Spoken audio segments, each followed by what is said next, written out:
Damas y caballeros, bienvenidos a Pedazos de Historia. Me recibe en su casa nuestro sabio del canal, Alberto Garín. ¿Qué tal? Pues bienvenido, Jano. Vamos a hablar de historia un ratito y vamos a seguir por nuestro desarrollo por el mundo antiguo. Vale, porque hemos hecho varios, pero dijimos que íbamos a hacer uno de Babilonia, que es verdad que a priori dices, pero el Neolítico, por ejemplo, ha gustado muchísimo. Sí, y Babilonia posiblemente de estas civilizaciones de Mesopotamia es la más conocida. Sí. Por supuesto, no a nivel de los egipcios, que yo sé que para ti son de tus favoritos, pero sí que todo el mundo le suena a Babilonia por alguna razón. Sí, es verdad. Si no es por una cosa o por otra, es verdad que o la Biblia o yo que sé, Alejandro Magno, entonces eso a todo el mundo sí que le suena. Y veo que tienes patrocinador, ¿no? Primor.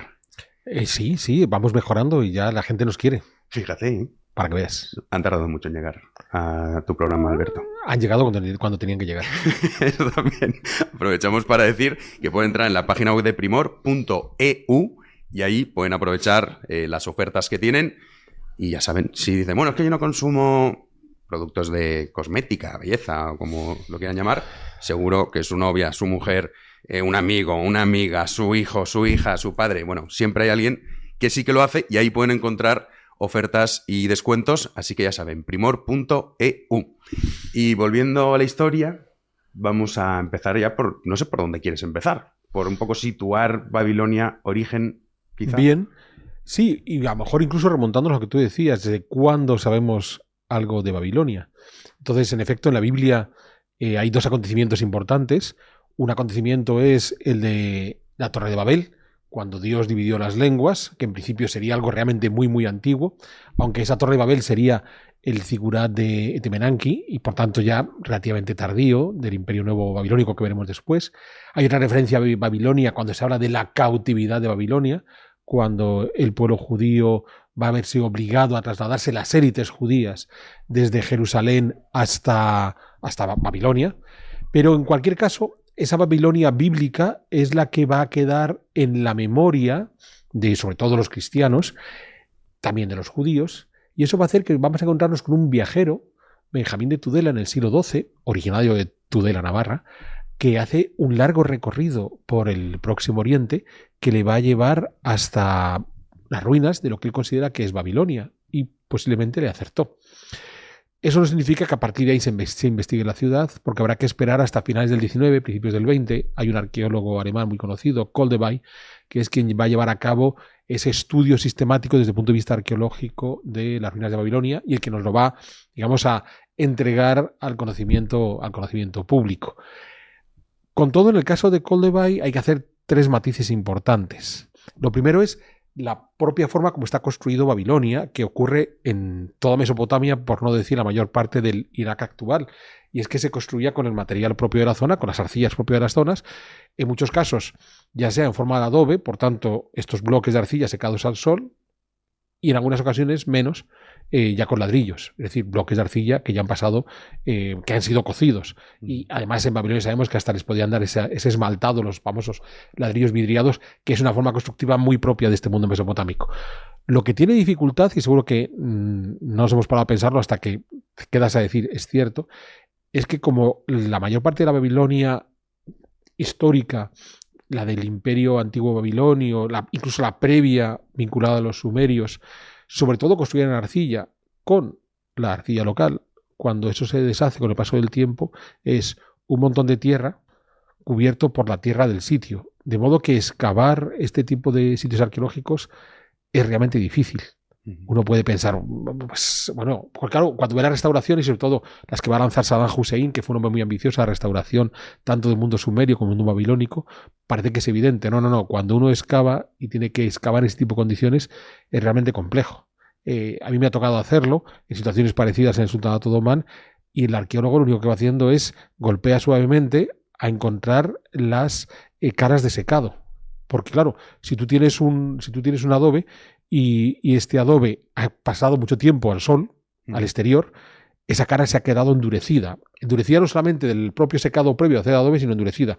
Cuando se va cayendo la arcilla sobre esa capa, esa superficie de secado, esa interfaz de secado se mantiene. Entonces, tú vas con tu piqueta golpeando suavemente y en un momento dado se descabalga un pedazo de bloque y aparece una línea recta. Y dices, mira, acabo de topar con un pedazo de muro o lo que haya podido topar. O sea, despacito esto. Entonces, claro, uno de los problemas que vamos a tener en la arqueología mesopotámica es que en estos momentos, en los tiempos de Koldevai y previa a Koldevai, y en muchos casos hasta la actualidad, se escapa de una forma muy abrupta, donde ese toque fino de ir poco a poco no es tan evidente, de modo que te puedes llevar por delante las estructuras arquitectónicas.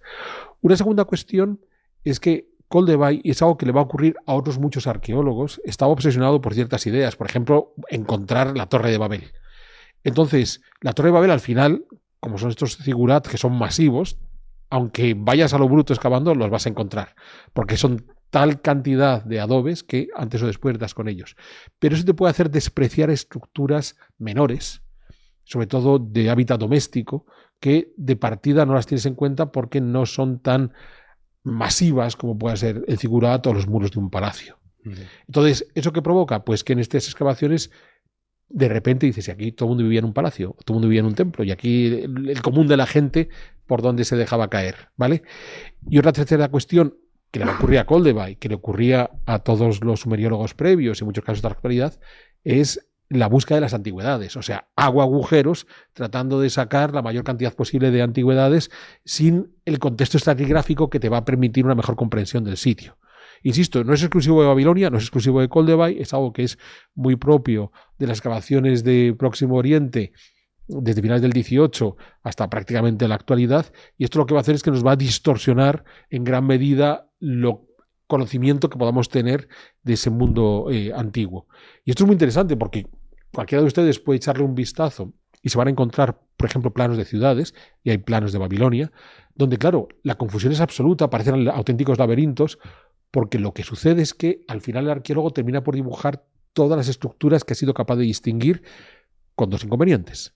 Si la excavación no ha sido fina, se ha podido volar muros, o sea, puede que hubiera más muros de los que aparecen en el plano, pero sobre todo, si no se ha podido distinguir las sucesivas capas estratigráficas, lo que ha hecho ha sido mezclar, a lo mejor, una ciudad de 1800 con la ciudad de 1600, con la ciudad de 1400, siempre antes de Cristo, y al final no es que estemos viendo un laberinto, es que estamos viendo diferentes ciudades superpuestas. Y esto ocurre mucho en el mundo mesopotámico. Lo peor es que a partir de esos planos elaborados sobre esa superposición de ciudades, las interpretaciones que hacemos pueden ser totalmente disparatadas. Ojo, esos planos pueden ser necesarios. Yo mismo cuando trabajábamos en el Yemen, en la ciudad de Cana, hicimos ese plano general de todas las estructuras que había visibles para de esa manera, digamos, tenerlas localizadas. Después había que hacer una interpretación arqueológica de lo que había aparecido. Entonces, estos son los problemas con los que vamos a encontrar en Babilonia y en el resto de culturas del mundo antiguo, no solamente en el caso de Babilonia. Entonces, teniendo esto en mente, entremos ya en materia y vamos a conocer quiénes son estos babilonios. Claro, porque además también la zona, quizá en la que estaba ubicada geográficamente, ayudaba mucho el tema del comercio, podemos decir. O sea, fueron los primeros, ¿no? Pero sí que tuvo un papel fundamental. Lo hablábamos el otro día, como la clave del desarrollo... El tema del Nilo, luego también lo hemos hablado en el caso de Egipto, ¿no? Sí, cuando hemos tocado por encima. Haremos de Egipto, ¿eh? Hablaremos de Egipto. Entonces, lo hablábamos en el programa previo sobre Sumeria, cómo la importancia del desarrollo de Sumeria es ese comercio a través del Golfo Pérsico con la India. Babilonia es una ciudad que ya existe en el tiempo de los sumerios, una ciudad menor, una ciudad más pequeña, pero el hecho de que esa Sumeria se haya convertido en un foco comercial importante que ha permitido desarrollar estados más notables, atrae a las gentes que están en la periferia. Y es lo que va a ocurrir en este caso. Porque ya habíamos visto un primer grupo de gentes que están saliendo de la península arábiga, de estos llamados semitas, que eran los acadios. Exacto. Que además incluso habían logrado imponer su idioma sobre el idioma sumerio. Pues bueno, vamos a encontrarnos un nuevo grupo de semitas que saliendo desde Arabia van a avanzar hacia el norte, hacia el valle del Éufrates y del Tigris, que son los amorreos. Entonces, estos amorreos aparecen en torno al 2000, 1900 a.C., al igual que los acadios, se van insertando en las estructuras del mundo neosumerio, o sea, como algunas veces como esclavos, otras veces como mercenarios, otras veces sencillamente como emigrantes que buscan mejores condiciones de vida, y en un momento dado toman el control de Babilonia hacia 1800, y es ahí cuando surge el llamado Imperio Antiguo Babilónico. Aquí nos encontramos ante un reto que es una especie de triángulo virtuoso que tenemos en todos los libros de la historia antigua, que es esa relación entre la ciudad-estado, el ejército que va a permitir conquistar un imperio en torno a la ciudad-estado, y después la divinidad vinculada a esa ciudad, que es el que bendice las victorias de ese ejército.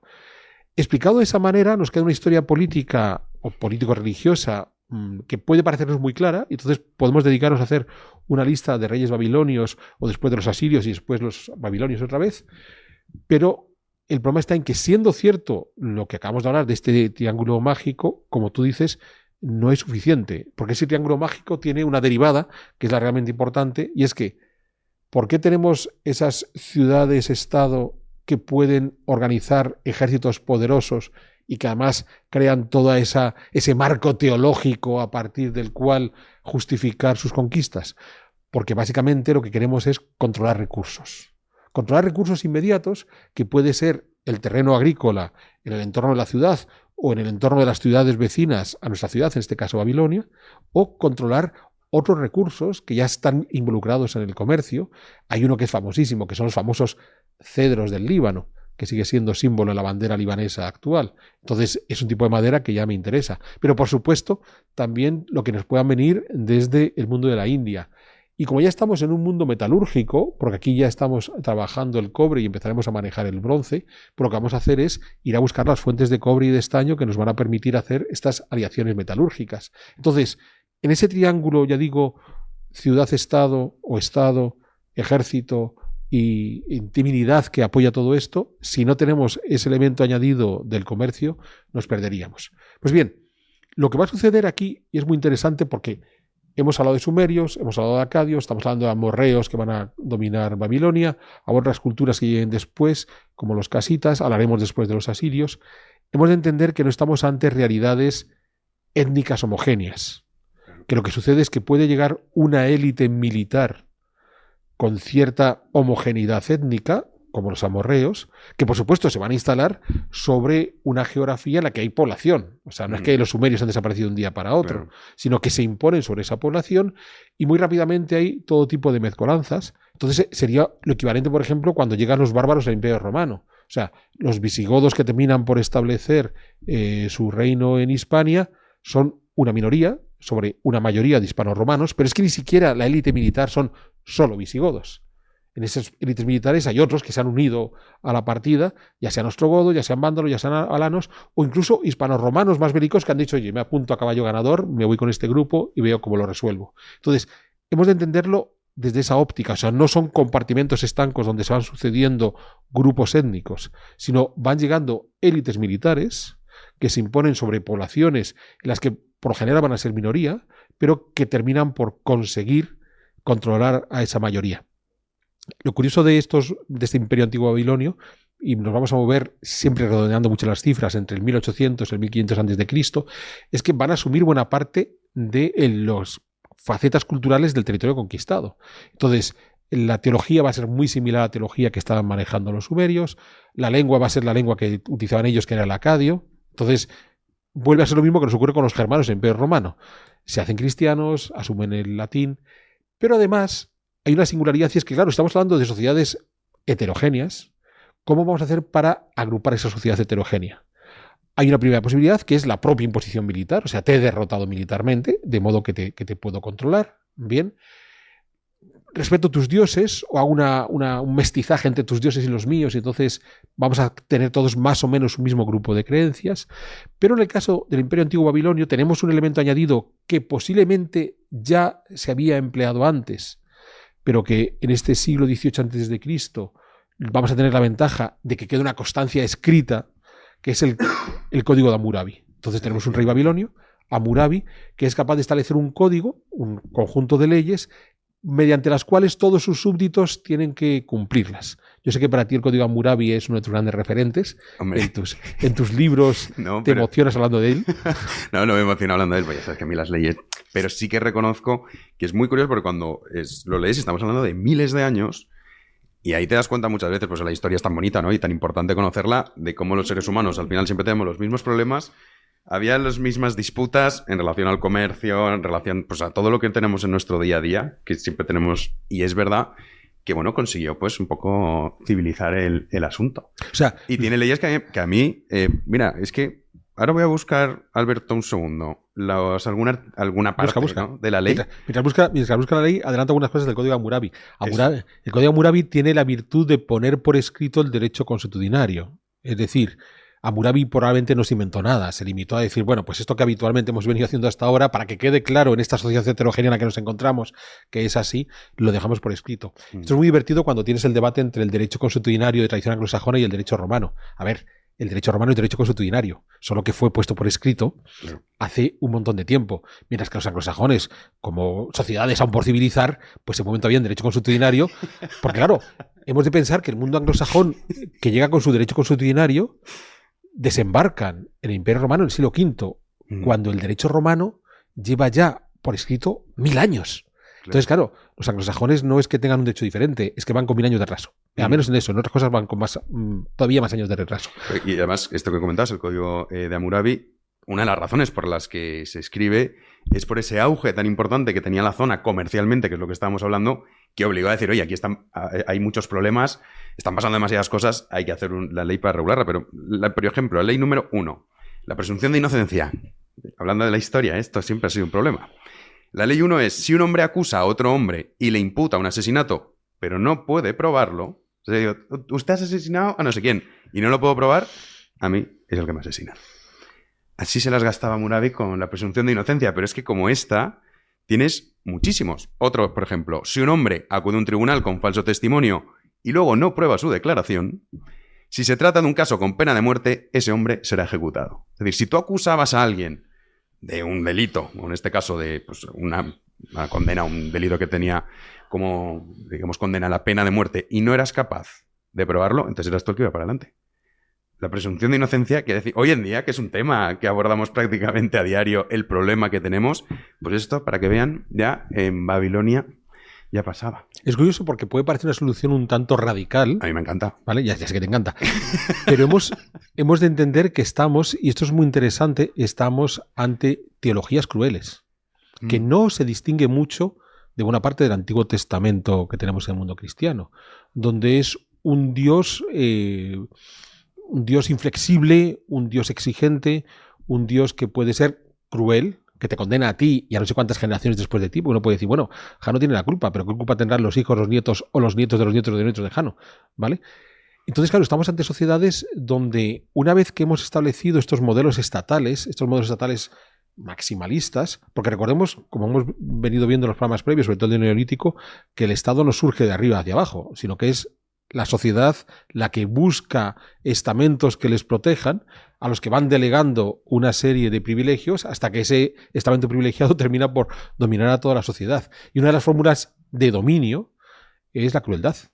Entonces, vamos a hablar ahora dentro de un momentito de los asirios, que por lo general en muchos manuales aparece como los más crueles de los ejércitos de la antigüedad, no eran ni más ni menos que el resto. O sea, en el contexto histórico de esa época, ser cruel es una forma de ejercer tu autoridad. Claro, si lo pensamos tranquilamente, en este mundo del Próximo Oriente, Mediterráneo, Europa Occidental, hasta que no llegue el cristianismo no va a llegar una religión que diga, no, lo que tenemos que hacer es amarnos entre nosotros y dejar de machacarnos unos a los otros. Que es una de las cosas que nos cuesta entender el salto que supuso, la ruptura que supuso el cristianismo frente a las religiones previas, donde los dioses todopoderosos, inflexibles y crueles, dan paso a un Dios que sacrifica a su hijo y que impone el amor como norma de conducta. Entonces, claro, el cambio es radical. Pero bueno, volvamos a nuestros... Pues, hicimos uno, para que el que quiera el tema del origen del cristianismo, hicimos, ¿te acuerdas? Un programa que tuvo mucho éxito, que lo recomendamos. Y eso que has dicho es que es verdad, Alberto. Pocas veces... O sea, no somos conscientes de ese cambio que supone... No somos poner la otra mejilla, el código Hammurabi y la otra mejilla, no. Ahí no. Eso no está. En cualquier caso, aunque Hammurabi es un tipo muy interesante...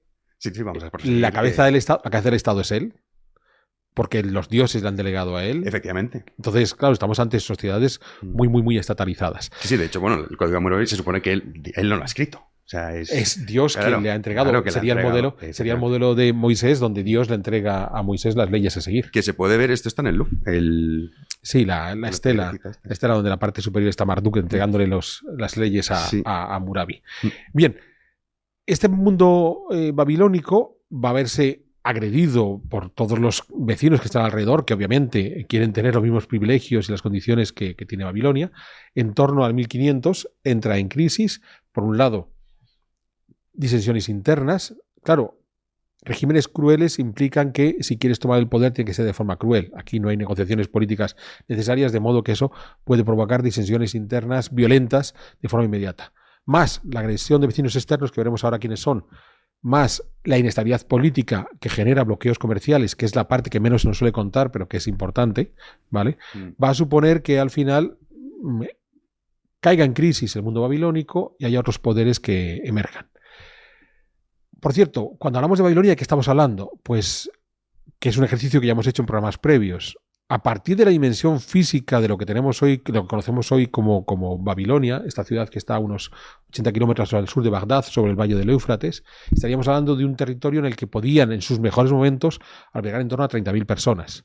Que nos puede parecer una ciudad pequeña, pero que para los estándares de la época, de nuevo, son ciudades realmente gigantescas. 30.000 personas, sí, claro. O sea, claro. Que piensa uno en un pueblo en España de 30.000 personas y ya es grandecito. Estamos hablando de hace miles de años, imaginen. Era inmenso. Entonces, cuando cae Babilonia, hemos de pensar, los sumerios son contemporáneos del imperio antiguo egipcio, los babilonios son contemporáneos del imperio medio y el comienzo del imperio nuevo egipcio. Cae Babilonia y lo que va a suceder es que aquí vamos a tener dos realidades muy interesantes. Digamos que hay un heredero, entre comillas, natural, porque sigue siendo una ciudad mesopotámica, aunque sea en la parte norte de Mesopotamia, que es Asur, el origen de Asiria. Durante el esplendor de Babilonia, que llegó a controlar toda la totalidad del valle del Tigris y del Éufrates, y llegó también a tener como vasallos los territorios del actual Líbano, hay otra de estas ciudades que está sometida a Babilonia, que es Asur, el origen de Asiria. Pero más allá de los límites de esta zona de Mesopotamia, lo que queda en el espacio, digamos, entre el valle del Tigris, las montañas de los Zagros, la península anatólica, un territorio donde después vamos a situar un pueblo al que habrá que dedicar también un programa, que son los kurdos. ¿Ah, sí? Bien, pues entonces aquí, en una amalgama compleja de pueblos de diferente origen, encontramos un imperio muy curioso que es Mitanni. Claro, el problema con Mitanni es que no lo tenemos vinculado al texto más conocido de la historia antigua, que es la Biblia, no se habla de ellos, de los mitanios, y dos, tampoco está vinculado a un grupo étnico en particular. Entonces se nos diluye un poco, pero son los tipos que en torno a 1500 a.C. controlan ya parte del sur de Turquía, la Alta Mesopotamia, la zona de Fenicia. Es muy llamativo porque según vamos avanzando en la historia, el espacio geográfico inicial de la Baja Mesopotamia y Sumeria, como Babilonia ya incluye la Alta Mesopotamia, con los mitanios y los asirios ya van a llegar hasta la zona de Turquía. De alguna manera, simplificándolo mucho, parece que la historia se expande. Entonces, que cada vez hay más gente que se incluye dentro de soluciones donde las sociedades se organizan en estados, sociedades agrícolas, organizadas en estados, con teologías complejas, con estructuras militares muy eficientes. Entonces, esos son modelos que se van expandiendo, porque hay gente viviendo, y gente que tiene su propia historia, pero claro, en sociedades, digamos, mucho más rústicas que lo que nos encontramos aquí. Pues bueno, en esta movida vamos a encontrarnos con los asirios, que ya digo, ya había existido un primer reino asirio llamado Reino Asirio Antiguo en torno a 1800. Los asirios aprovechan la debilidad de los mitanios para lanzarse a la conquista de toda la Mesopotamia y la zona de Fenicia, el llamado creciente fértil. Es el mismo modelo de los babilonios. La idea está en, a partir de una ciudad que ha sido capaz de generar un estamento militar notable, me lanzo a la conquista de aquellos otros que tienen una debilidad militar respecto a mí, controlo el territorio mediante la imposición militar cruel, establezco códigos jurídicos para que todo el mundo los respete y así sepamos cuáles son las reglas de juego, favorecemos la obtención de recursos y el comercio, pero eso causa envidias, ya sea en el seno del propio estamento militar peleándose entre ellos, ya sea desde agresores externos que caigan sobre nosotros y terminen por debilitarnos y acabar. Entonces, claro, en este mundo del imperio medio de los asirios, ¿en dónde nos estamos moviendo? Pues nos estaremos moviendo entre, y de nuevo redondeando mucho las cifras, 1500 a 1200 a.C. En el 1200 hay una crisis generalizada, no solamente en el Próximo Oriente, también en el Mediterráneo Oriental, que es la llamada de los pueblos del mar. De repente hay unos tipos que aparecen navegando, por eso se llama pueblos del mar, que desembarcan en las costas de Egipto, que sí logran hacerles frente. Y estamos hablando del Imperio Nuevo, del final del Imperio Nuevo, que desembarcas en las costas de las actuales Palestina, Israel, Líbano, y ahí podría ser el origen de los filisteos, los que van a dar el topónimo de Palestina, que pudieron afectar también al mundo minoico en Creta y al mundo micénico en el sur de Grecia. No queda muy claro qué son estos pueblos del mar, quizás en un futuro programa podemos hablar de ellos, pero en ese contexto de crisis generalizada es donde el imperio medio asirio decae, pero hay otros pueblos que también llegan, no del mar, sino una vez más desde Arabia, y los tenemos situados justo en esa especie de triángulo que el desierto de Arabia hace internándose, dejando a occidente el valle del Jordán y a oriente los valles del Tigris y del Éufrates, y son dos grupos étnicos, de nuevo emergiendo desde Arabia. Los que van a estar situados más al norte son los arameos, los que están más situados al norte son los caldeos. Estos dos términos los conocemos porque los arameos van a terminar por imponer su lengua y veremos por qué, y los caldeos los conocemos porque como van a sentarse en la zona donde está Babilonia y toda la antigua Sumeria, cuando hablamos de Abraham decimos que viene de Ur de Caldea. Bien, entonces son pueblos, de nuevo pueblos semitas que están emergiendo desde Arabia, una vez más en esos procesos demográficos donde por alguna razón en Arabia les sobra gente y hay que expulsarlos. Entonces veamos que esa expulsión del mundo árabe ha sido un continuum. O sea, lo hemos visto con los acadios, lo hemos visto con los amorreos, tenemos a los arameos, tenemos a los caldeos, hemos visto a los nabateos cuando hemos hablado de la historia de Petra y por supuesto tenemos a los árabes de Mahoma. O sea, cada vez que estos chicos se desestabiliza la demografía, pasan cosas. Tienen que moverlos. Claro, no es que estamos hablando de miles de personas saliendo o de millones de personas saliendo de Arabia, estamos hablando de una pequeña élite militar que puede aprovechar las inestabilidades de sus vecinos para conquistar, lo que quiere decir que es posible que a lo mejor entre los amorreos y los arameos haya habido otros grupos que intentaron salir, pero no tuvieron la capacidad militar de combatir contra ellos y les pararon los pies. Pues bueno, tenemos estos grupos saliendo y son estos grupos los que van a reactivar el mundo de Babilonia. De nuevo, no es que haya una sustitución demográfica, es que estas élites militares arameas se imponen sobre el territorio ampliamente poblado. Incluso aquí hay algunas complicaciones, porque llega a haber incluso tanto para el Imperio Nuevo Asirio como para el Imperio Nuevo Babilónico gentes que no sabemos, pues es que es babilónico, pero nació en Asiria, pero es que es asirio, pero nació en Babilonia, porque de nuevo no estamos hablando ante entidades homogéneas. Bien, lo interesante es que nos podemos preguntar, bueno, si había un idioma que era largamente empleado desde hacía más de 1000 años, que es el acadio, ¿por qué de repente el arameo tiene esa ventaja? Porque no es que uno recuerde el arameo, digamos, vinculando a literaturas o a códigos jurídicos y demás. Pues es un cambio en la forma de comunicarlo. Y es que el acadio es un idioma que está asociado a las formas cuneiformes, a las formas, a los ideogramas, jeroglifos del mundo cuneiforme. El arameo ya va a utilizar alfabeto. Entonces, replicando el alfabeto lo inventaron los fenicios, ¿bien? Y entonces el arameo va a ser un sistema alfabético, lo cual facilita mucho la comunicación.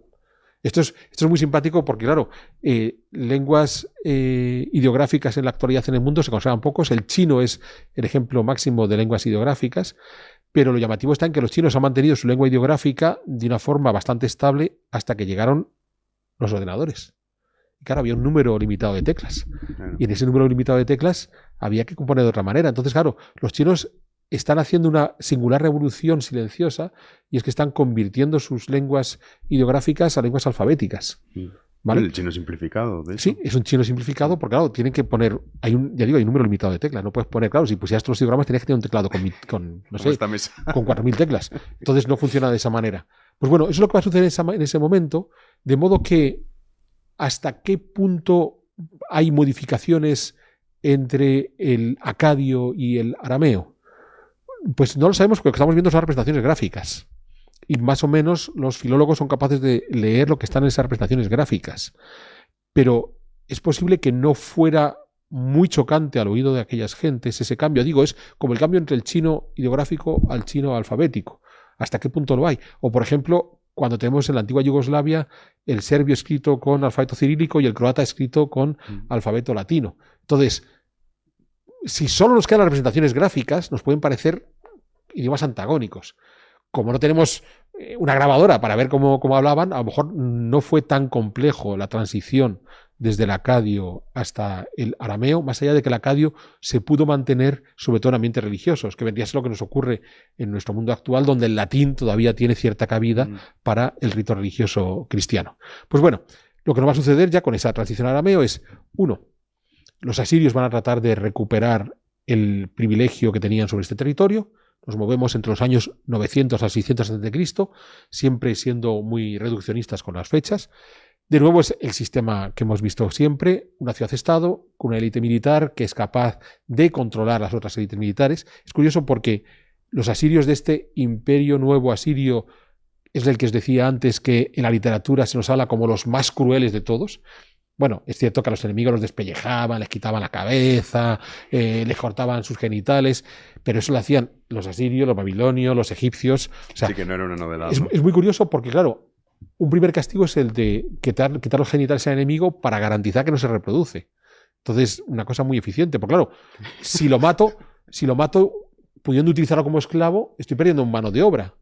Pero claro, si le dejo vivo, puede reproducirse y entonces su hijo puede ser mi enemigo. Pero si le capo, se acabó. Ahí ese problema me lo quito de encima. Está bien pensado, claro. Bien. Sí. Y luego ya, esas actitudes, otras actitudes crueles de despellejar y cubrir las murallas de la ciudad con las pieles de los soldados. Eso. Claro, esto lo comparas y dices, esto me suena. Me suena porque es lo que me cuentan cuando los españoles llegan a América y se encuentran con los aztecas, con los mexicas, que tienen este tipo de prácticas. Normal. Los mexicas son gentes que están saliendo del Neolítico, son gentes que están en el mismo desarrollo tecnológico que estamos viendo de estos sumerios, de estos asirios, estos babilonios. Son gentes que tienen dioses crueles, son gentes donde tienes una élite militar que tiene que imponerse cruelmente a sus vecinos. O sea, la única diferencia es que están en el mismo estadio de los asirios y babilonios, pero 1500, 2000 años después. Que no significa que fueran más tontos los americanos, sencillamente es que no habían tenido necesidad de esas soluciones sociales hasta ese momento. Bueno, ese mundo asirio llega a conquistar brevemente Egipto y claro, en los mapas, y aquí han ido saliendo detrás de nosotros sucesivos mapas, hay que ser cuidadosos, porque aunque veamos que los asirios en la máxima expansión llegan a Egipto, el control de Egipto realmente le va a durar nada, ni 10 años. Lo que van a hacer de Egipto va a ser sobre todo que se convierta en estado vasallo. Y cuando los asirios van a verse presionados por los diferentes enemigos que tienen por todas partes, empezando por los babilonios que están recuperándose, lo que va a suceder es que van a tener a los egipcios como sus principales aliados. Esto es muy curioso porque es una de esas grandes batallas que tenemos de la antigüedad, la de Carquemis, donde se van a enfrentar los ejércitos de los asirios y los egipcios contra todos los demás, entre ellos los babilonios. Aquí en este mundo de los asirios tenemos algunos reyes famosos, Sennacherib, a finales del siglo VIII a.C., que es quien va a ocupar el reino de Israel, el reino del norte, no va a ocupar Judea, que lo va a convertir en estado vasallo.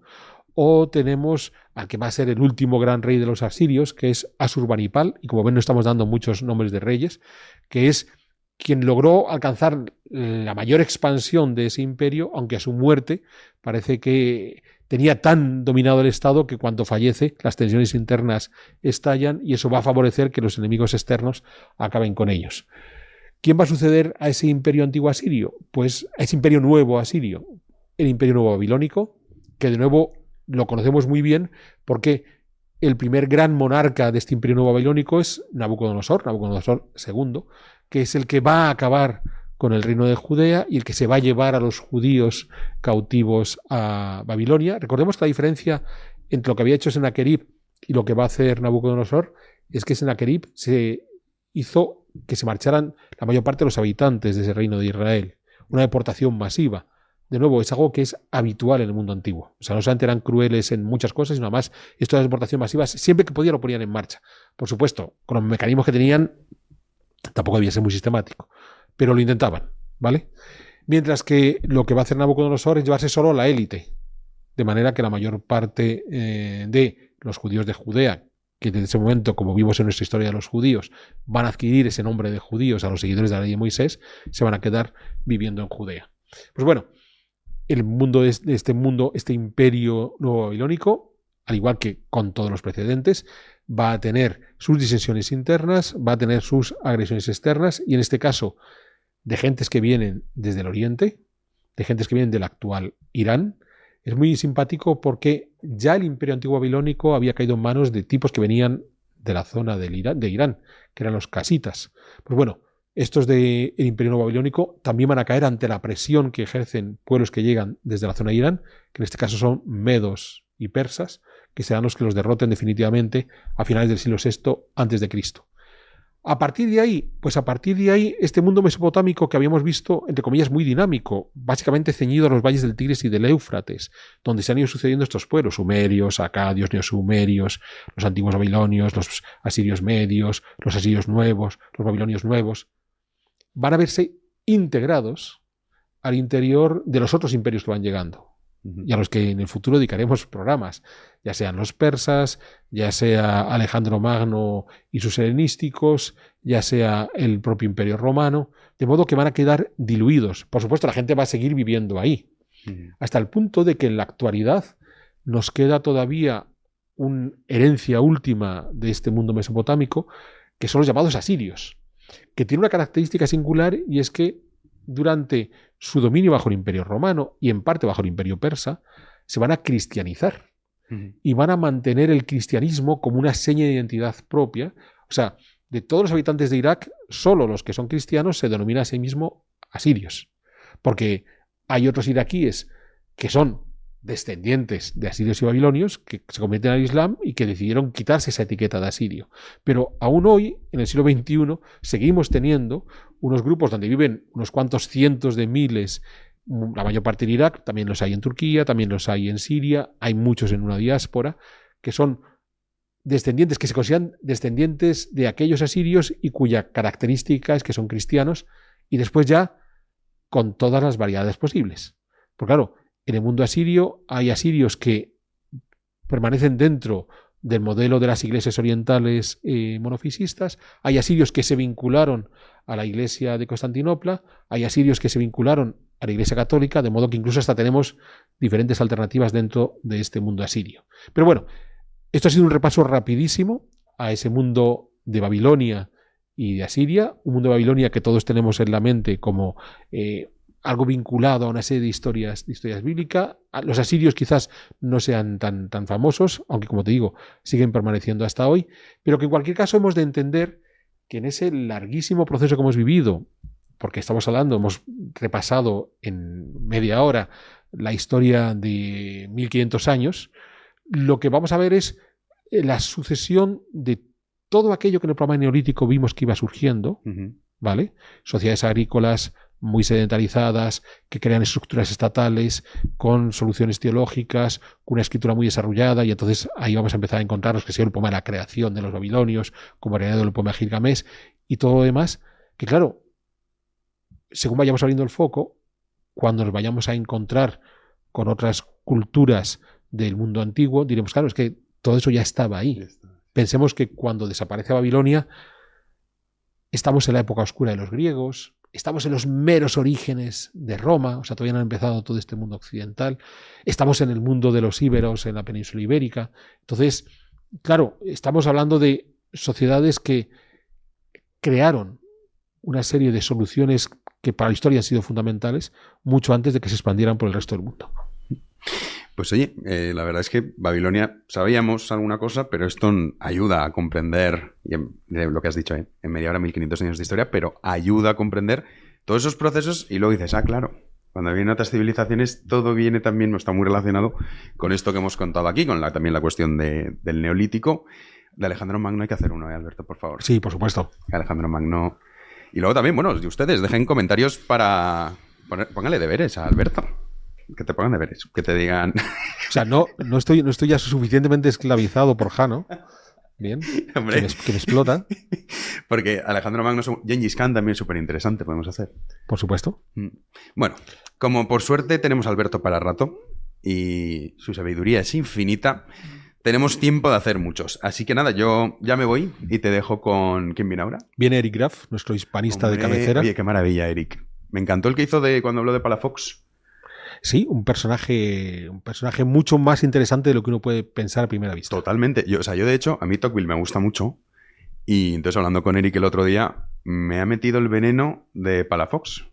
porque es verdad que superficialmente lo conocía, pero no en profundidad. Y escuchando Bueno, a Eric, dices... Yo aquí en el caso de Palafox voy a aprovechar para hacer publicidad a mi propio canal.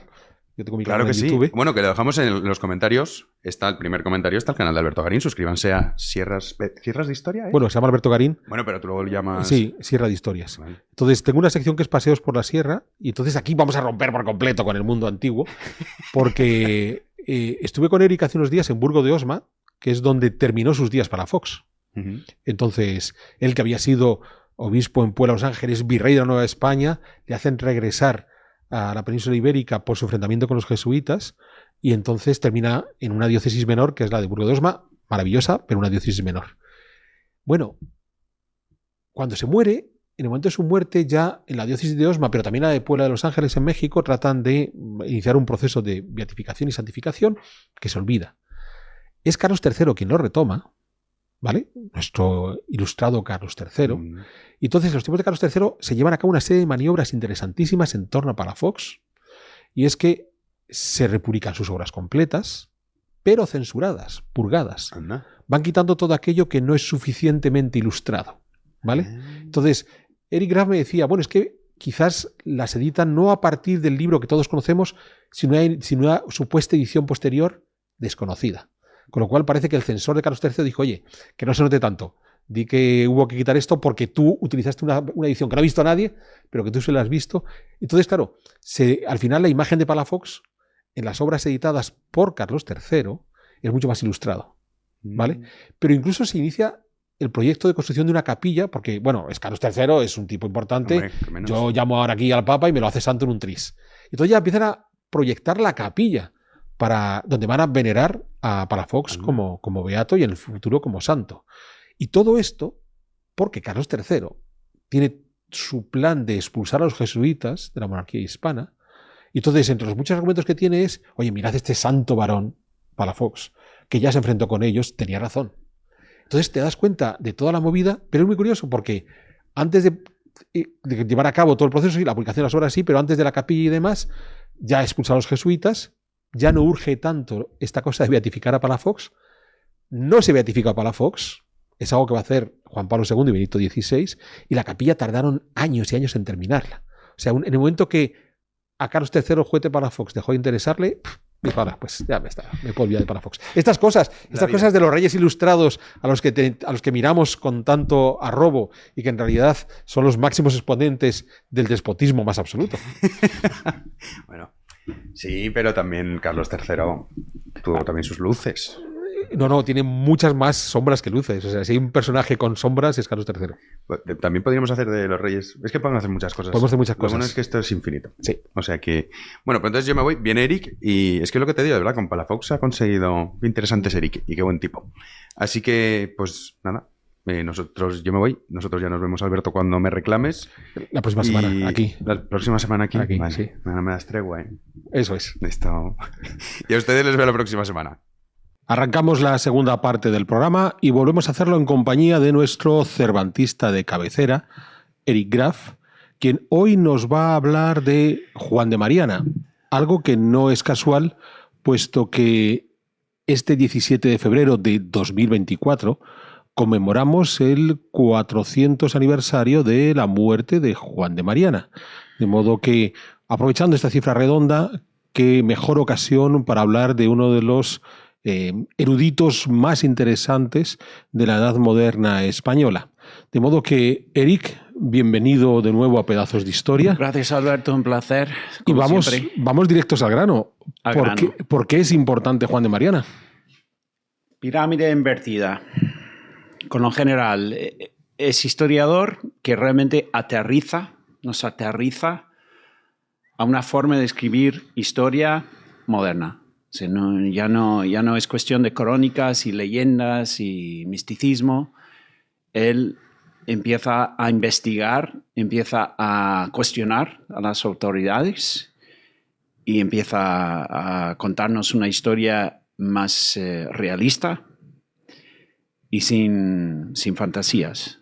O sea, es un hombre así de serio y moderno. El ejemplo por encima de todos es su investigación de la guerra civil entre Pedro I y Enrique II, por ejemplo, donde no solo habla de los eventos y de qué pasó, sino investiga las monedas de los dos príncipes. Y entiende que la historia es la historia monetaria. Entiende que las monedas de los rivales políticos reflejan su capacidad de convencer a sus adeptos. O sea, tiene una visión relativista de la historia, entiende que hay partidos, hay partidarios, incluso tiene una visión, hay muchos de mis colegas que van a ofender, pero es keynesiano el hombre. Su visión es keynesiano, no es hayekiano. O sea, muchos creen que este hombre está abogando por una moneda estable, es antiinflacionario. No de todo, ¿eh? O sea, es importante, la inflación perjudica a todos, a los pobres más que nadie. Pero hay momentos de crisis cuando es inevitable. O sea, un Estado siempre se va a financiar inflando la moneda. Y la cuestión es relativa. ¿Con qué dinero vas? ¿Con qué régimen vas? O sea, en la Segunda Guerra Mundial, tú vas con los americanos. O eres estúpido. Puedes ir con los rusos o los alemanes y puedes optar por su inflación o puedes optar por la inflación del dólar. La inflación del dólar es la mejor opción, es la mejor decisión. Y como no tengas otra alternativa, vas así, ¿no? Vas en esa dirección. Él entiende que Enrique II, el caballero, es más inflacionario que Pedro I el cruel. Pedro I el cruel es más responsable en términos monetarios, fiscales, que Enrique II. Entonces, ¿por qué va la gente con Enrique II? ¿Por qué le llaman el caballero? ¿El caballero inflacionario? ¿El caballero malo? No, el caballero. Prefieren a él, por alguna razón, su ideología les convence, su partido les convence, están en contra de los otros y optan por él. Están dispuestos a pagar esos impuestos porque prefieren al caballero. Y él gana al final. Bien, entonces estás centrándote en la figura de Juan de Mariana como historiador. Sí. Tal como acabas de señalar, su historia de España vino de alguna manera a revolucionar la forma de contar la historia de los reinos de España. La forma de contarla, la forma de investigarla y la forma de pensarla, imaginarla. Y rápidamente nos has llevado por un derrotero inesperado, y es que en ese relato histórico que plantea Juan de Mariana, en su habilidad para utilizar, entre otros elementos del pasado, las monedas, que será algo que también desarrolla en otros textos suyos fuera de la historia de España, nos marca cómo la moneda nos puede indicar mucho más que un simple método de pago. Así es importante por haber entendido, haber captado la relación entre la política monetaria y los eventos históricos. Y en eso sí nos es muy importante. Este hombre es... en eso sí, mis colegas libertarios tienen toda la razón. Este hombre es un grande en precisamente esos términos. Vuelvo a mi fundador, vuelvo a Jefferson. Las dos penúltimas cuestiones de las notas sobre el estado de Virginia se centran en la moneda. Jefferson está básicamente siguiendo la línea de pensamiento de Mariana, diciendo... Mira, yo no sé cómo hemos llegado a este punto con todas estas distintas divisas, monedas, con valores diferentes, pero la solución es la plata. La solución es el dólar español estable de plata. Esa es nuestra manera de reparar la inflación que era necesaria para combatir a los ingleses. Pero si realmente queremos construir algo, si queremos pensar en el futuro de nuestro país, necesitamos una moneda estable. ¿Cuál es? El dólar. ¿Y dónde aprende esa lección? Mariana. Mariana tiene un ensayo de 1609 sobre las monedas de vellón, donde repasa toda la historia de la inflación, de la política monetaria, cómo funcionan los regímenes, cómo imponen un impuesto no necesariamente voluntario y cómo eso realmente implica algo moral. O sea, ahí tienes ese lado jesuita de Mariana también, que está juzgando a Felipe III, está juzgando a Lerma. Es un viejo, sabe que no le queda mucho tiempo, pero es bastante arriesgado lo que hizo en 1609.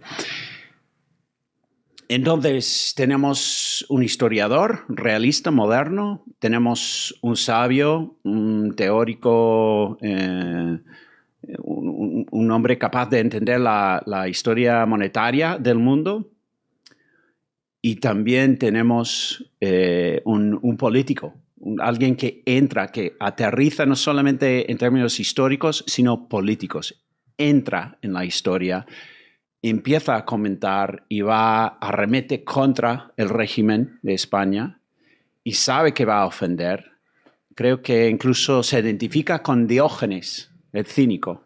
Entonces, si pensamos en ese hombre que es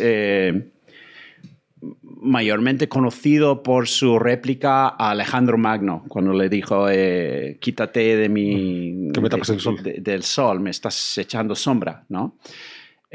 Cuando Mariana identifica con él en el prólogo a ese tratado monetario, está insinuando que no solamente está escribiendo un tratado teórico, está escribiendo algo político. Bueno, pero me gustaría retomar una idea que has lanzado antes, que has leído así de forma muy breve. Tenemos un Juan de Mariana historiador. Ese Juan de Mariana historiador trata de ser lo más objetivo, lo más racional posible en el análisis del pasado.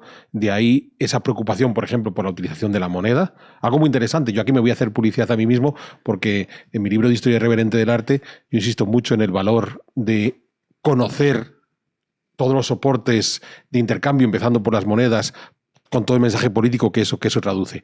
Pero tú así dices, a pesar de que los otros estudiosos de Mariana le gustarían subir a Mariana a los altares por un carácter más liberal, es más keynesiano que hayekiano. ¿Eso quiere decir que el hecho de que por haber estudiado la historia en el larguísimo plazo, o sea, no en los eventos precisos de un momento dado, sí, termina por entender que la inflación es necesaria?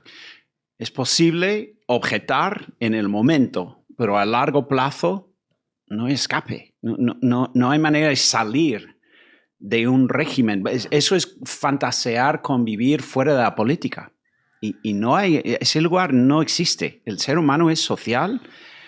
Si te quieres mudar a una ínsula, para citar a mi autor favorito, pues buena suerte. Pero van a venir a por ti. O sea, es inútil intentar eludir la vida social por cuanto queramos. Entonces, a corto plazo puedes objetar moralmente, puedes estar con Hayek, pero cuando venga la crisis tienes que estar con Keynes. Keynes es liberal. Keynes dice en este momento de crisis tenemos una simple opción. O inflamos o vamos a imponer este impuesto involuntario en la civilización occidental en general, que era el dólar en aquel momento y todavía lo es, o vamos a perder, vamos a conceder terreno a la maldad, a las fuerzas del mal, y eso es la opción, bien o mal. Y si vas con el bien, tienes que financiar ese bien, y eso implica una política monetaria nefasta, sí, es un sacrificio que estás obligando al público. Y Mariana entiende eso. O sea, Mariana critica a Lerma, critica a Felipe III, pero entiende que no es evitable esto. Se está pidiendo moderación, está pidiendo responsabilidad. Está diciendo que, mira, hay gastos aquí. La corte debería intentar al menos merecer este impuesto. Y es un impuesto inmoral, entonces estáis incluso imponiendo ese impuesto contra la voluntad de los ciudadanos, lo cual no está bien, pero está exigiendo, está pidiendo responsabilidad, pero no es un ingenuo. Mariana no está diciendo no queremos un rey, no queremos poder, autoridad. Eso es otro aspecto interesante de Mariana, es que realmente vive la modernidad, los primeros indicios de la modernidad que vienen con la Reformación. Hemos hablado de este tema mucho. Protestantes y católicos, lo interesante de ese momento del masacre de la matanza de San Bartolomé, que él estaba en París cuando ocurrió eso, es que realmente es una previsión de la Revolución Francesa.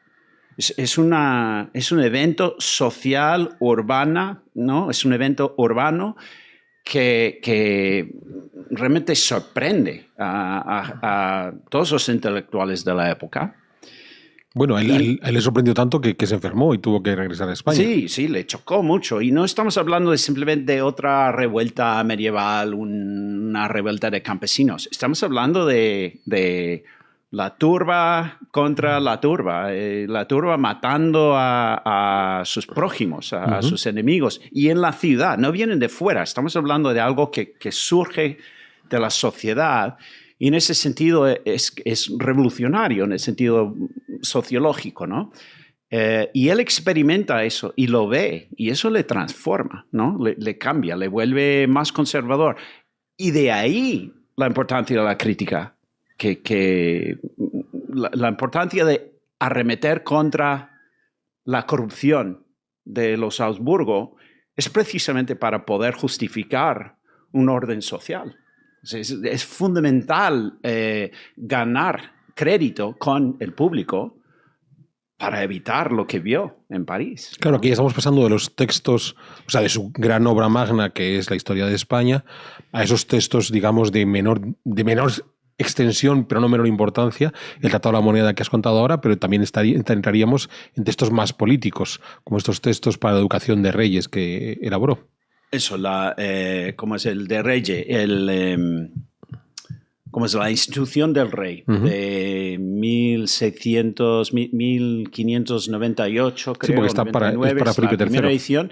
Y luego, como cervantista, es muy importante recordar que hay una segunda edición en 1605, impreso en Maguncia, en Alemania, que tiene un solo capítulo extra, que es una previsión del Tratado sobre la moneda de Villon, que es de la moneta, ¿no? Y básicamente ese capítulo es un bosquejo de lo que viene después.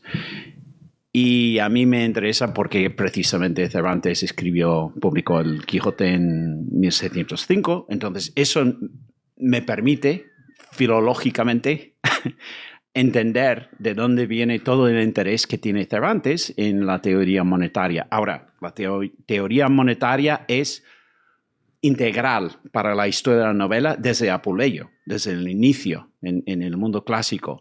Pero Mariana le da un ímpetu particular, creo. Ojo, esa integración de la teoría monetaria y Cervantes es en la segunda parte del Quijote. Está por todas partes. Está en la primera parte también. Está...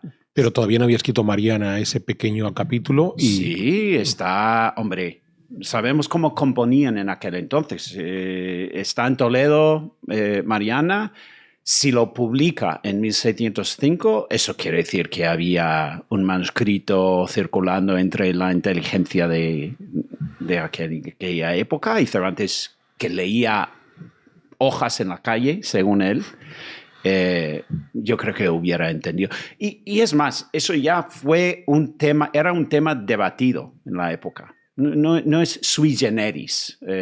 Lo que Mariana hace, Mariana no es necesariamente un genio a nivel... Yo creo que se subestima sus aportes en mucho, pero su talento es sintetizar. Él es maestro de reducir un tema a su esencia y volverlo en algo político y transmitirlo de manera agresiva y tajante, ¿no? El debate sobre las monedas ya está. Eso viene de Covarrubias, mediados del siglo XVI.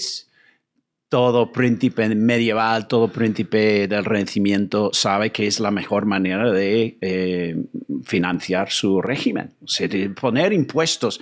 Hoy en día el Estado, si yo no pago mis impuestos en Estados Unidos, vienen a por mí muy fácilmente. Tienen acceso a toda la información bancaria que yo tenga. Es muy difícil eludir los impuestos. No sé cómo, no voy a comentar sobre el mundo hispano, pero en mi país muy difícil. En aquel entonces, un impuesto sobre la renta o un impuesto, incluso un IVA, era muy difícil. Eso iba a ser muy difícil cobrar. La mejor manera de financiar un régimen es precisamente a través de la moneda. Entonces, no es nada original o radicalmente, no hay ningún descubrimiento de algo allí, pero hay una sofisticación, hay un deseo de investigar la historia de este problema y realmente revelar que es un dilema moral, que el príncipe tiene que merecer el derecho de hacernos esto. Y cuando no, y ahí entra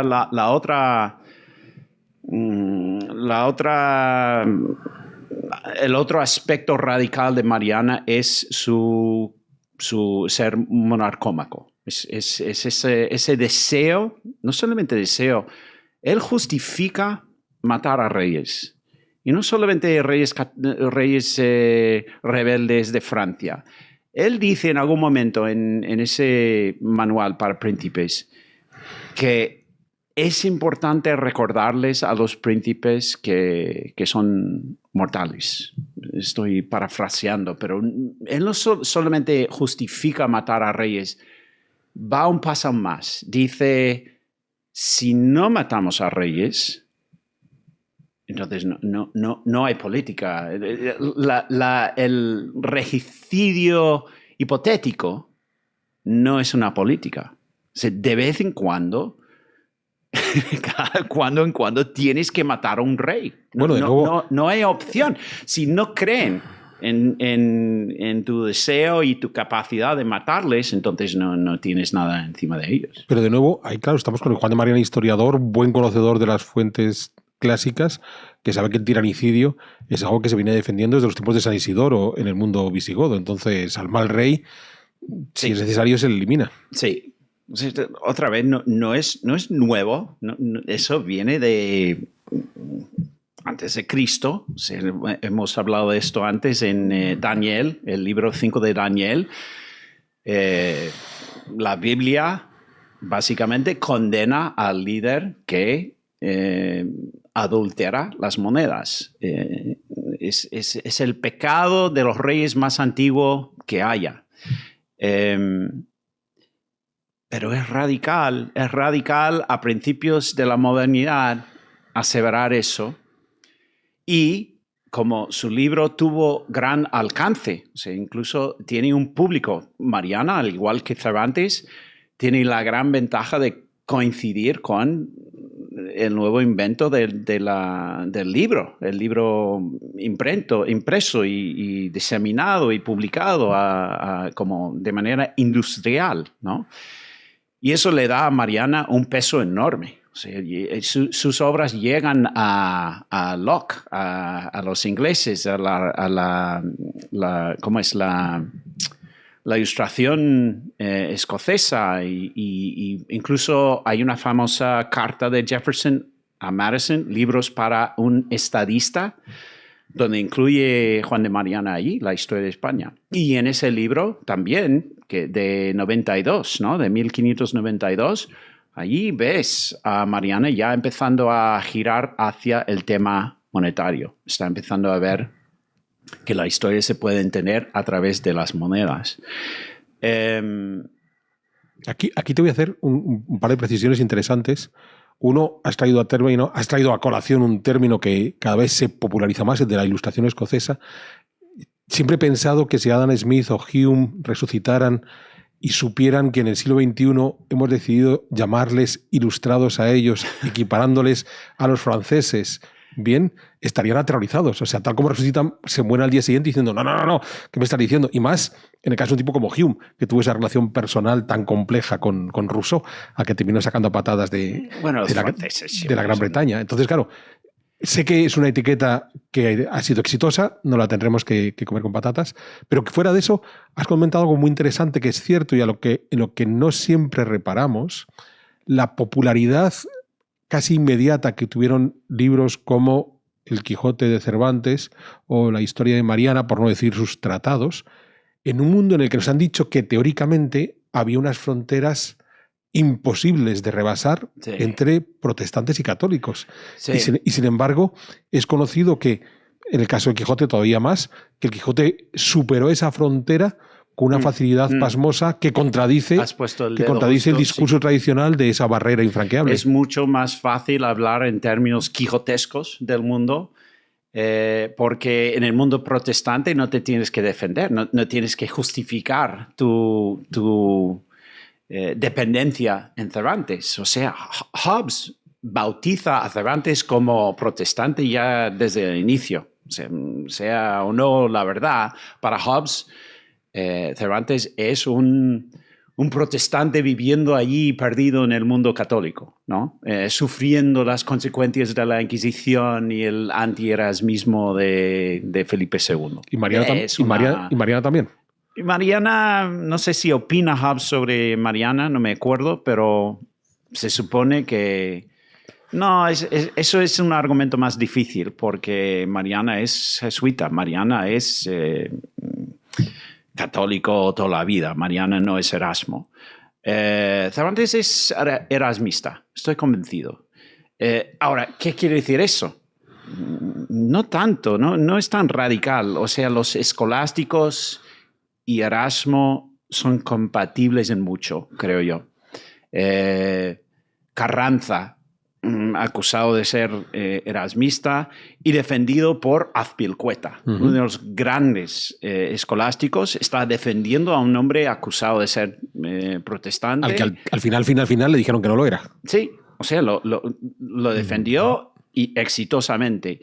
Pero eso quiere decir que no son incompatibles esas ideologías. No, pero sobre todo el hecho de con qué facilidad se transmitían estos libros en un mundo en el que supuestamente nos han dicho que eso no ocurría. Tienes razón. O sea, creo que León Gómez ha hablado de esto, lo difícil de ser un inglés. En primer lugar, siendo anglo, estamos fuera de la civilización, mirando para adentro, y estamos buscando fuentes de sabiduría de Europa, viniéndonos del continente. Y no podemos citarles, no podemos decir esta idea viene de no sé qué católico. En Estados Unidos elegimos a nuestro primer presidente católico en años 60. Es muy difícil de imaginar a alguien... Y Tony Blair se convierte al catolicismo después de dejar de ser primer ministro. No podía ser católico como primer ministro. Así es. Entonces... Hay más influencia de lo que nos es posible ver, porque precisamente no pueden citar a estos hombres, ¿no? No pueden insinuar que han leído a Suárez o han leído a Mariana o han leído a Cervantes, pero no pueden realmente revelar el peso de esa influencia, y creo que es enorme. Y lo que Mariana hace, los monarcómacos en general, cuando insinúan que hay que matar a reyes, es que eso abre la puerta para Jefferson. Eso establece la justificación de unas elecciones cada 4 años para el Ejecutivo. En lugar de matar al Ejecutivo, lo vamos a hacer de manera figurada, ¿no? Y eso esencialmente, la democracia norteamericana es un intento de tener una constitución. Es muy parecido al sistema tradicionalmente español. El sistema medieval y del Renacimiento español es precisamente, depende de poner límites al rey. El rey tiene que consultar, tiene que convencer. Es una visión conciliaria del poder del monarca. Y en Estados Unidos simplemente quitamos el soberano. O sea, tenemos el mismo sistema, pero tenemos elecciones cada 4 años. Pero eso es básicamente degollar al rey. Es quitar esa figura que en el sistema tradicional y continental es una monarquía hereditaria. Simplemente eliminamos eso, pero no cambiamos el resto del juego. O sea, todavía queremos un orden social, todavía queremos... tenemos que tener leyes, tenemos que tener una constitución. Otra vez, un sistema monetario es inevitable. Va a haber crisis, va a haber guerras. Que dijo Madison, el ser humano no es un ángel. O sea, tenemos que tener gobiernos. Lo siento. Es deprimente, pero inevitable. Bueno, se nos está acabando el tiempo ya y quiero cerrar con una pregunta que parece evidente después de todo lo que os has contado. ¿Hasta qué punto sigue siendo pertinente leerse a Mariana, Juan de Mariana, hoy? Yo creo que es importante. Yo creo que tiene un cierto nivel de sofisticación. Es muy importante repasar la historia monetaria y entender que realmente la historia del gobierno es la historia de las monedas y la historia de la inflación. Y la cuestión siempre es relativa. ¿Hasta qué punto estamos dispuestos a aguantar la inflación? Y como cervantista, como alguien que realmente cree que la novela es incluso mayor institución, Mariana, la influencia que tuvo Mariana en la novela es fundamental, es profundo. Incluso hay un diálogo allí. Si lees el prólogo del ensayo sobre las monedas, cuando él se identifica con Diógenes, está haciéndonos un guiño, está dialogando con Cervantes, realmente. Cervantes tiene, en el Coloquio de los Perros también hay cierto comentario allí acerca de la política monetaria. Y un Coloquio de los Perros es una alusión clarísima a Diógenes, que prefería la compañía de perros a la de seres humanos. Y creo que Mariana está incluso respondiendo, incluso probablemente dándole cierto gesto de agradecimiento a Cervantes ahí, de aprecio mutuo. Y Cervantes lo mismo. Cervantes en la segunda parte del Quijote, el tema monetario incluso es más grande. Y evidentemente tomó inspiración en Mariana, y Cervantes mismo, siendo héroe de Lepanto, tenía cierta libertad. Él pudo criticar al régimen sin pagar las consecuencias. Yo creo que Mariana y Cervantes en ese sentido son dos grandes capaces de realmente entrar en la vida política, y lo hacen voluntariamente y corren ese riesgo o como decimos, gastan su capital política de manera responsable. Muy bien, pues muchas gracias, Eric. A mí me gustaría quedarme con una idea que ha lanzado Eric, de entre las muchas que ha lanzado hoy, realmente provocativas, cuando nos contaba ese mundo anglosajón que tenía que mirar desde fuera la civilización hacia el sur para buscar la sabiduría a partir de la cual construir su propia realidad. Algo que se podía hacer en el siglo XVII, que posiblemente siguen haciendo en el siglo XVIII y a lo mejor que tienen que seguir haciendo en el siglo XXI. De acuerdo. Y que viene a romper esos complejos que desde el sur de Europa podemos tener de considerar que vamos un paso por detrás, cuando a lo mejor es que vamos tantos pasos por delante que no nos damos cuenta. No, yo sigo esperando que el campesino español nos ponga a salvo de nuevo. Estados Unidos va mal. O sea, si contemplamos el mundo anglo de momento, estamos en crisis total. Hay una locura allí emanando de Estados Unidos profunda. Y por eso no soy hombre de muros. Yo creo, sinceramente, que esta invasión, que todo el mundo se ha vuelto histérico en Estados Unidos sobre la invasión del sur, a mí no me preocupa tanto. Eso va a sonar a herejía total,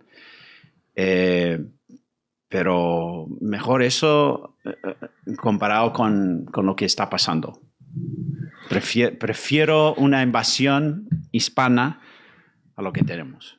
Bueno, pues ahí nos queda esa última idea de Eric Graf. Y a ustedes muchísimas gracias por seguirnos en esta nueva edición de Pedazos de Historia.